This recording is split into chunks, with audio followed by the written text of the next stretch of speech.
నాన్న పెళ్ళికొడుకు వాళ్ళకి కాల్ చేసి రిక్వెస్ట్ చేశారు. పెళ్ళికొడుకు కూడా జాబ్ వచ్చాకే చేసుకుంటానన్నాడు. నాకేం చేయాలో అర్థం కాలేదు విజయ్. ఓహ్!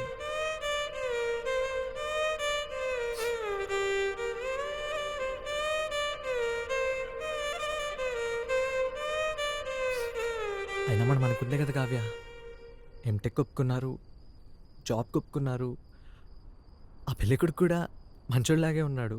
అంటే దీనికి ఒప్పుకున్నాడంటే ఇంకా ఐ లవ్ యూ విజయ్.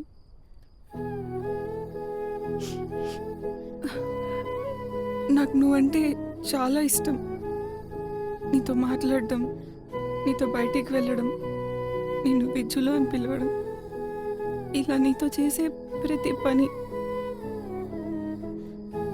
నాన్న ఒప్పుకోగానే ఫస్ట్ ఈ విషయం నీతోనే చెప్పి చాలా హ్యాపీగా ఉండొచ్చు అనుకున్నాను. కానీ ఇంత అడ్జస్ట్ అయ్యాక నాన్నతో ఏం మాట్లాడాలో అర్థం కాలేదు.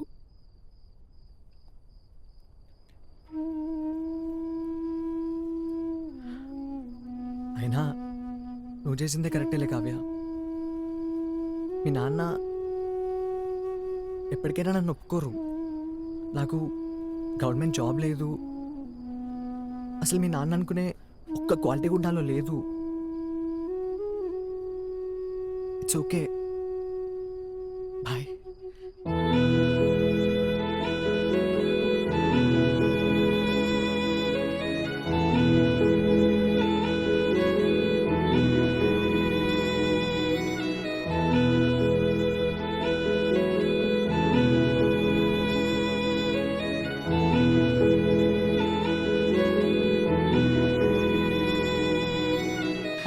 ఎవరది ఎవర